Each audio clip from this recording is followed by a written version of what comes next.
په سمنګان ولایت کې د عامې روغتیا ریاست لپاره نږدې د 6 میلیونو افغانیو په ارزښت د واکسین ګودام او د توبرکلوز د تشخیص ماشین نن ګټې اخېستنې ته وسپارل شول. مسؤلین وایي چې د واکسین په ګودام 15 میلیونه 800 زره افغانۍ لګښت راغلی چې دغه لګښت د یونیسف ادارې په مرسته د عامې روغتیا وزارت د کلتوري معافیت په تخنیکي لارښوونه د واکسین نړیوال ائتلاف په مالي ملاتړ جوړ شوی دی. ترڅنګ د عامې روغتیا ریاست رئیس عبدالخلیل مصدق زیاتوي چې د 20,000 امریکایي ډالرو په ارزښت د سپرت ماشین ګټې اخیستنې ته وسپاره. د نوموړي ماشین مالي لګښت د امریکا متحده ایالاتو پرمختیایي ادارې په غاړه درلوده. په وینا یې له یاد ماشین څخه به د توبرکلوز د ناروغۍ په تشخیص او درملنه کې ګټه پورته کړي.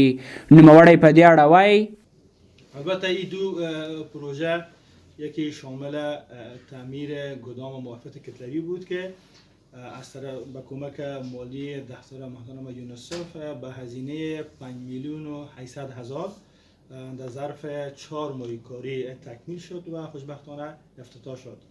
و همچنان پروژه دوم افتتاح فعالیت ماشین جین اکسپرت بود که ماشین جین اکسپرت از طرف اداره انکشاف بین‌المللی ایالات متحده آمریکا و وزارت صحت عامه کمک شده بود که هزینه یک پای ماشین $20,000 امریکایی است که این ماشین ما رو کمک میکنه در تشخیص زود هنگام توبرکلوز.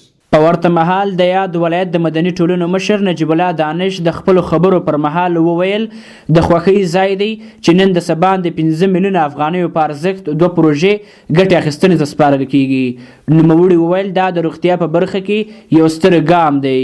هغه په دې اړه وایي خدمت شما باید عرض بکنم که امروز یک جای خیلی مسرت و خوشی برای شهروندان ولایت سمنگان است، به خاطر اینکه ما از در حدود 500,000 یا 600,000 جمعیت ولایت سمنگان تخمین زده میشه که ما در واقع یک شفاخانه مجهز در اختیار داشتیم که این شفاخانه هم دارای کمبودی های زیادی بود که خوشبختانه امروز ما شاهد افتتاح یک بخش تشخیصیه در باب توبرکلوز بودیم که یک دستاورد خیلی کلان است و یک امر بسیار انکشافی در بخش صحت میتونه بوده باشه. و همچنان ما شاهد افتتاح یک مرکز واکسین در ولایت سمنگان بودیم که یک نیاز خیلی جدی و اشد در بخش نگهداری واکسین در سطح شفاخانه محسوب میشد که امروز ما به این توفیق پیدا کردیم.